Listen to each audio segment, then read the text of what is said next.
When it comes to the journey that men take going through their 20s,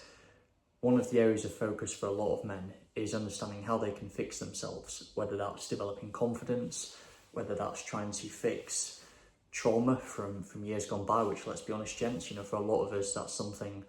a lot of us go through. Whether it's also trying to simply develop our value as men, because we understand that longer term, if we want to find an ideal partner, we have to be someone that's worth dating and worth staying with. It's just the reality of the dating market, and I think it's something that a lot of us have come to terms with, we understand, and because of that we use our 20s to really develop ourselves and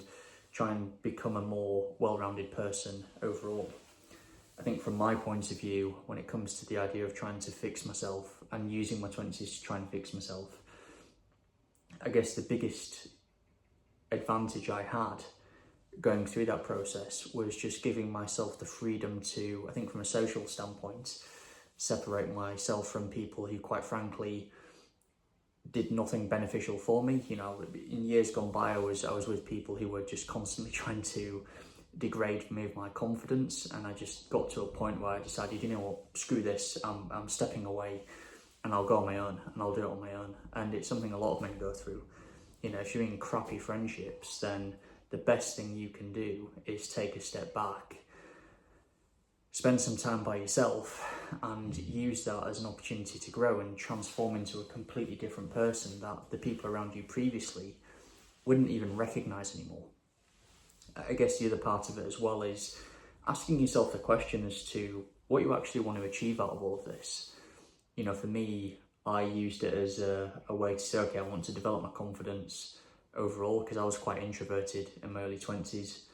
I guess the other point was just getting to a position where I was working jobs that I found fulfilling, but also trying to find an avenue that I knew would work for me and that I could be consistent in, and that I could perform consistently well in. And there's so many different niches out there for men to choose from, and it's just trying to understand and work through what works best for you. And then I guess the third element is lifestyle. I've always been pretty disciplined anyway, but I think for a lot of men, particularly for the men who maybe haven't looked after themselves that well in years gone by, it's living a consistent, healthy lifestyle. Whether that's going running, whether that's going to the gym, whether that's having the routine of just having good, healthy, good quality foods every single day and just making it a part of who you are as a person, and developing good, healthy habits that will last you well into your late 20s, into your 30s, into your 40s, and ultimately give you a better quality of life. That's what all of this is for, right? The whole reason